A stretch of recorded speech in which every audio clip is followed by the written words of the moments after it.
Hello, welcome to Locked On Sharks, the premier hockey podcast of your favorite team in the Bay Area. And on today's episode, we're going to be doing a Michael Fisher profile. I have Daniel G from Elite Prospects who's going to be coming on, kind of talk about Fisher, what he saw when he scouted him, and kind of what Fisher's development plan and kind of his upside looks like if everything kind of hits for him. So all that and more on today's episode of Locked On Sharks. You're Locked On Sharks, your daily podcast on the San Jose Sharks.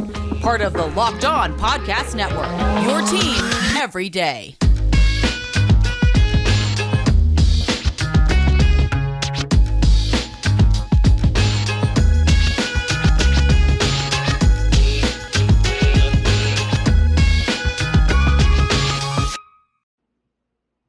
I'm your host, JD Young, contributor at Fear the Fin and San Jose Hockey Now. I want to thank you, of course, for making us your first listen. We're free and available wherever you get podcasts. And, of course, you can subscribe on YouTube as well. And on today's episode, like I said, I have Daniel G, works for Elite Prospects. He scouted Michael Fisher. He, watched a ton of tape on him. And kind of, was a big kind of supporter of him, especially he'll talk about like how when they got all their ranking and all that stuff, he was banging the table for him and, what type of prospect the Sharks might be getting here. So enjoy my interview with Daniel G about Michael Fisher.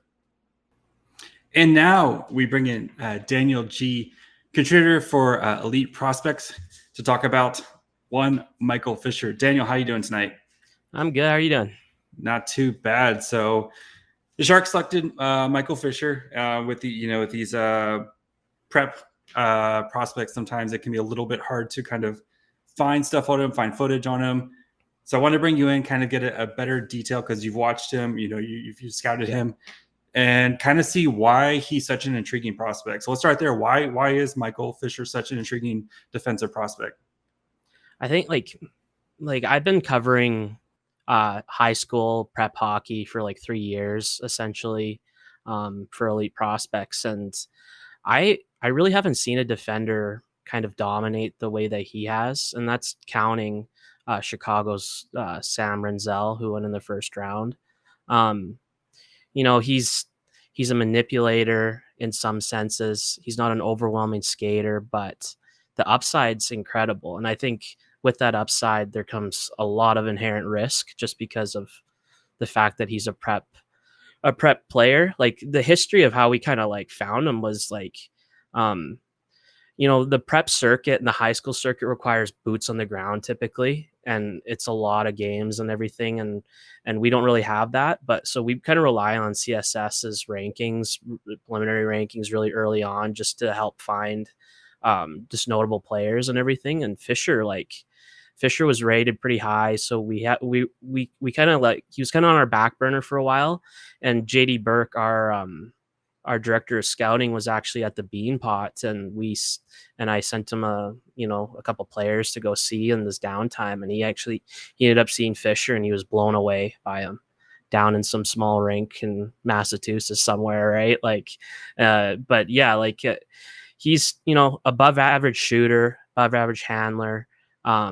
I would say that physically he's pretty mature already, and he projects to be above average in that area too. The sense is about, average, but there's a lot of inherent risk, like I said, in the pick. Yeah, I mean, just like so he's 6'2", 198 already. Yeah. So he's already a good sized kid, and you had him as the Elite Prospect. You had him at the fifth hardest shot for, fifth hardest shot. The third best transition defenseman, the third best offensive D-man. Like that's pretty high praise, especially considering some of the other defensemen that were in this class, right?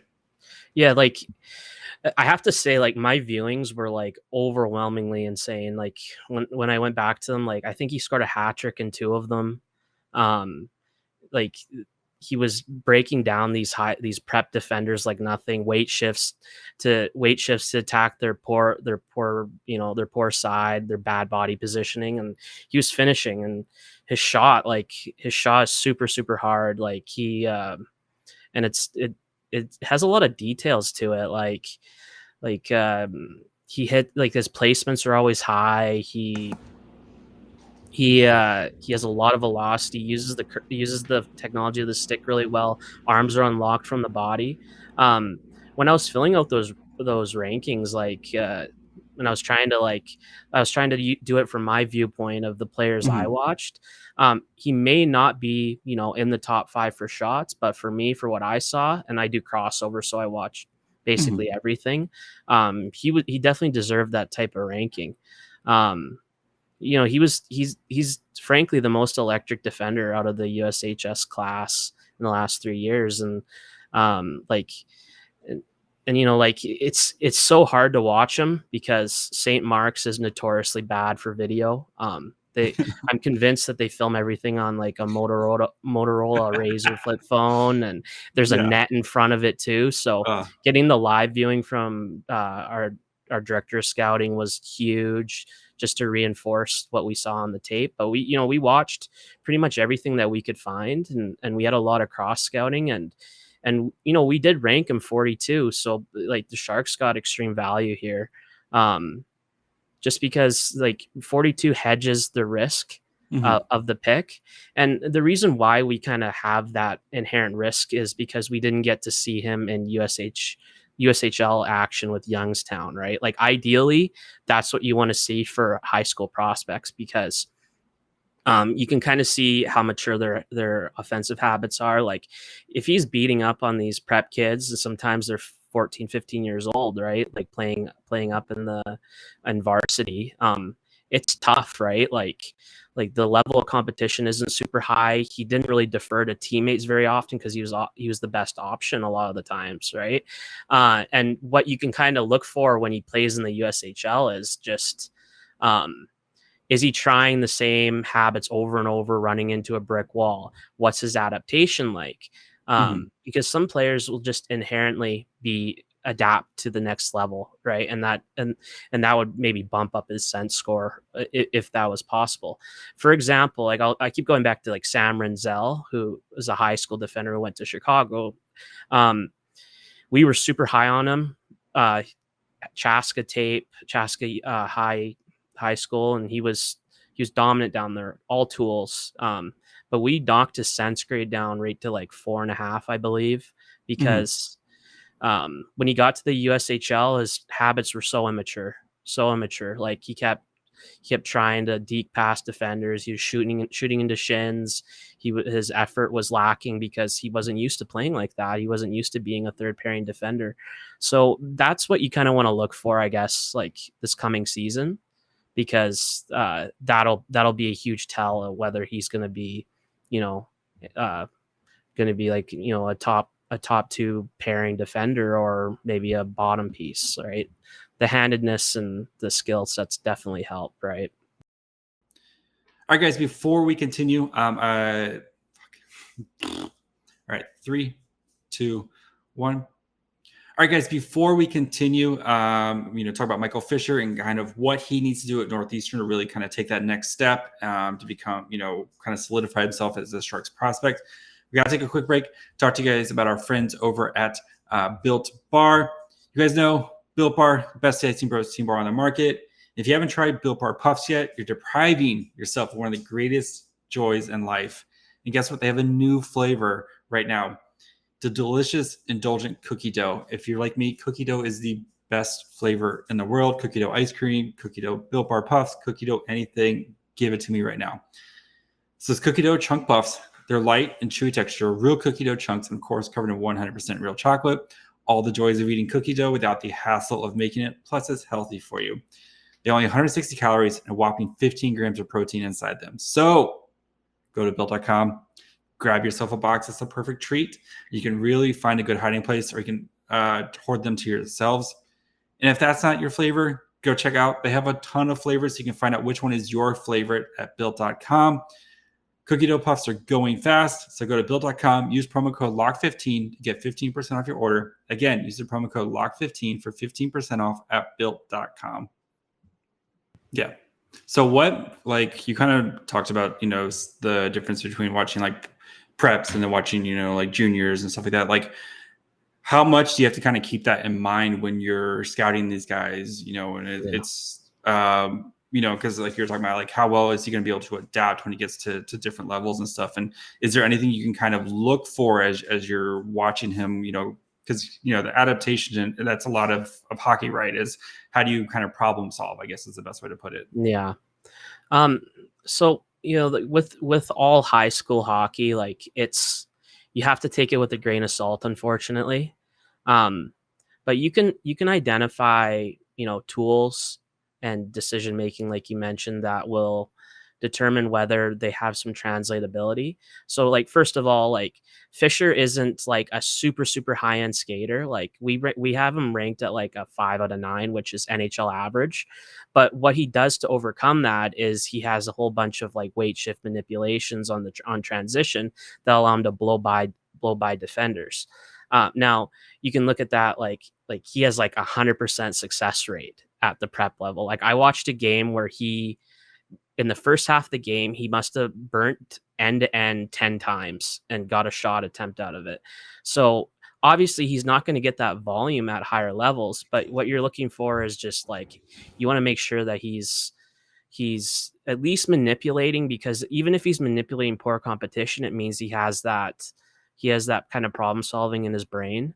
And then and defending too, like he doesn't defend a whole lot like in his time. Like in one of my viewings, like I wrote like he basically spent 0 minutes defending, but his gap is really strong. He guides the outside, and he's frankly really physical. Like he threw a hip check on one of the players I watched. I think I clipped it. I'll send it to you if I have it, but he sent the guy horizontal like in the boards, and he was hanging in the air. Like it was like he's one of those players. Like when I was watching him, I was getting legitimately excited, and I fought for him every ranking we did to have him super high. But yeah, like overall, he's more electric than Ian Moore, who came out of St. Mark's. He was a third round pick of Anaheim. And a really high third round pick, almost a second round pick, and he skates better. His shot maybe isn't as hard, but he's a smarter player. And Ian Moore had a good season with Chicago, and he had a good freshman season with Harvard. And I think the switch that Fisher has gone through, instead of going to Princeton, he's going to Northeastern. Like it's just perfect really for him, right? Like that's a great program. Jordan Harris, right? Like Struble, like those, like they know how to develop some defenders there. So he'll be able to play his game there. Like the pathing is really, really exciting, I think. So yeah, that kind of brings me to the next question. What does he need to do at Northeastern, do you think, to kind of help take that next step to be like not like a legitimate, but kind of be a threat to be an actual like NHL player, I guess? I think the first step is USHL, because I believe he's going there next season. So like the first step is let's try and beat opponents like we did at high school. Let's try to manipulate. Let's angle off. Let's play. Let's play against some better competition first and really understand like what works and what doesn't. Because the USHL isn't really a high flying league either, skating wise. So he should be above average skater in that league. And you want to see that adaptability. You want to see him learn from mistakes and not keep forcing, bashing his head against the wall, making smarter plays and just learning, because he's gonna get great development at Northeastern. Like the NCAA path is like probably the strongest to become an NHLer, because of just the facilities they have in terms of training and the coaching and how it's hyper focused on hockey and all that kind of stuff. But I think he inherently has enough skill to think. I think he'll persevere and project as like a second pairing defender, if not better. I mean, yeah, we've seen the Sharks have been really kind of, especially with this draft, where they had drafted a lot of college players, and they've in their past they've been hitting that route, and, with Thomas Bordeleau, and then you have Jasper Weatherby and Scott Reedy, and a lot of these guys are coming through the college rankings and working their way up. Mario Ferraro, of course, went the college rankings for the defenseman, and you kind of lose some of the like, oh, if he's good, he can just kind of, play a type of thing, or, go play in the AHL. But you've seen these guys kind of make an impact in the NHL a lot sooner, right? They kind of, some of the top end guys are, they're skipping that AHL or having limited time in that AHL. Yeah. I still feel like Fisher, though, it's probably going to be a slow cook for him, right? Where it's going to take, even if, once he goes to college, he's probably going to have to spend some time in the AHL just because of, again, the path that he's taking, that, high school to USHL to college, right? He's really raw, like, and I think he'll show to be that in the USHL next season, but there is a chance that he's going to be one of the better defenders in that league. Like, in his own zone, like, he has the strength to box out people around the net, but that he'll opt to stick check them instead, and it'll lead to a couple high danger chances. So he needs to shore up like body positioning. But he's a proactive mover. He's a pressure pusher. He can pickpocket people. All of it screams translatability. But ultimately, you're not looking at like translatability to NCAA and translatability to USHL. You're looking at translatability to the NHL. And the reason why we had him so high, we would have actually had him higher if he played USHL games, because he had a lot of fans. We did have one scout that felt he had a lot of junior habits, which is fair. But yeah, like he's super raw and he's aggressive, and it's like, I don't want to say it's kind of like a mystery box, but it kind of is until we see some action out of him, right? Like, I didn't really pay too close attention to the Sharks camp, so I don't know how he fared there. Maybe you can fill me in, but yeah, he's super exciting to me. Like, I think he should have been in a second round pick. I think a lot of players with less skill went before him. But I just think in general, like it was a good pick. Like, yeah. He pretty quiet during the camp, and that's to Yeah. be especially your first development camp, and you got some guys who've actually played NHL games in there too. Like Ryan Merkley was playing, Bordelot was playing, Eklund was playing, and so it's not expected for him to kind of come in and just light it on fire, which especially for defensemen, and I think they played 3-on-3, so it's not like going to be the best. All right, before we finish up with Daniel, we kind of talk about what the one thing that might hold Michael Fisher back from kind of reaching his full potential. I want to take a quick break and, of course, remind you guys about when you're done listening to this show, go check out the Locked On NHL show. They've got you covered for all the news that's happening in the NHL. I know things are starting to slow down, but that doesn't mean that the new season isn't going to be here soon enough. So they're going to start getting you guys ready for what's coming up in the 2022-2023 season. So make sure you guys are checking out the Locked On NHL show for your second listen of the day. You talked about a lot about like some of his translatable skills. What do you think is going to be the one thing that holds him back from maybe really kind of reaching his potential? It's going to be hockey sense, probably, like because he skates well enough and he manipulates well enough. I'm just a little scared about like how he'll use his line mates, because he's never really had to in a while, and how he problem solves against better opponents, because we just do not have evidence, right? And that's the hardest thing. And like I said, like Sam Renzel, we were super high on him. We had him at 15 and we dropped him to 32 after multiple, like a string of 10 bad viewings. And the only reason I use them because they're just so comparable in the sense that their situation, and one guy went there, one guy didn't. But yeah, it's gonna be developing sense, which can't really develop, but habits, pro habits, that type of thing, because he has high school habits right now, and that's just the way it is. So yeah, like habit forming at the USHL level, then NCAA, and continue to develop physically, because he could probably still fill out his frame more, and then use his frame, right? So I think that's the biggest area that I would be concerned about and barrier to entry. But like I said, like he probably has enough inherent tools and ability to make impact at the NHL level, and the handedness, like the right shot. Like there's such a deficiency in the NHL for right shooting defenders who are offensive, that that it makes a lot of sense.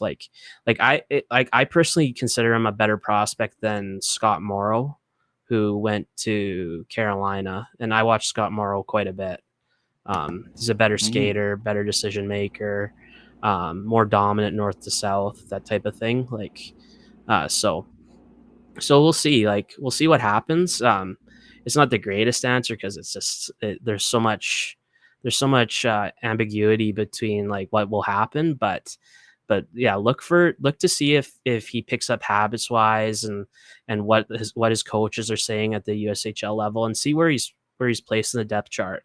If he's pushed down a bit, then it's kind of a sign that the habits are maybe a little underdeveloped. If he's playing a lot, then there's major potential there that he'll step into Northeastern and be, a top pairing option for them.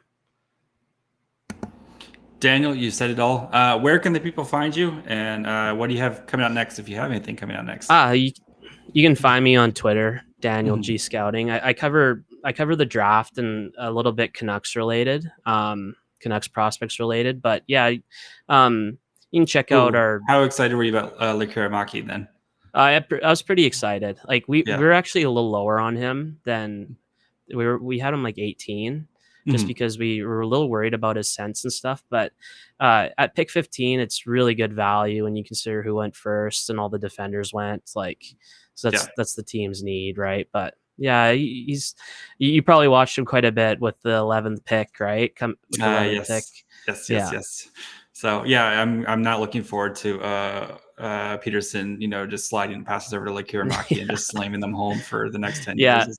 Yeah, Pedersen on the left, on the right circle, Lekaramaki on the left. Yeah, that's what it'll be. So. It's gonna be great. It's gonna be great, guys. Yeah, it should be. Yes. But yeah, you can check out our draft guide too. Like we have game reports on Fisher, Lund, Havlid. Our Swedish scouts really, really good. Really thorough with that kind of stuff. Like we had Havlid, I think 28. So good value there. I know Mitch Brown, one of the better scouts in our group, but really knowledgeable, watches thousands of games a year. He really liked Lund. So there's lots of good information in there. It only costs a sub, and you can cancel it if you want after. But it's like 1,000 pages, game reports. It's very dense. Yes. Yeah. Just lots of info. So if you want to know anything, there's lots of opinions in there. Yeah. Cool. Daniel, thank you very much. We'll have to have you back on at some point. Maybe when we get and start getting ready for the next draft year and all the fun that's going to be a pretty awesome draft class. So and I'm based in the WHL region, so that's where like a lot of the you have Hyatt Jaeger, Bedard, Lind, like it's Caglioni. Next year. It's the 2023 draft is amazing, and the Sharks might be poised to get a really good player this upcoming season, right? So super exciting. So bad. All right, Daniel. It's the process. Yep. Thank you very much, buddy. Okay, thanks. All right, guys. I hope you enjoyed my conversation with Daniel. I'm really intrigued about Fisher. I think he's going to be one guy I'm really going to kind of keep an eye on, especially in this 2022 draft class. Kind of that Brandon Coe thing where he has all the tools, and if you hope that he can kind of find the toolbox to get them all together, he definitely has a bit of a road before you were going to see him, contribute with the Sharks. I'm expecting probably 3, 4, 5 years, but man, all the stuff that you from the scouting reports and watch, the highlights and stuff like that. He seems like a guy who might be, there might be something diamond in the rough type of thing here with him. So if you enjoyed this, make sure you guys are checking us out on social media, Facebook, Twitter, Instagram at Locked On Sharks. Post all of our work there. Again, you can listen wherever you get podcasts, Apple, Spotify, Odyssey. If you haven't on Apple, please leave a 5-star review or watch the show on YouTube. 1,200 subscribers there. Really appreciate each and every one of you guys as we continue to try to make this the best show possible.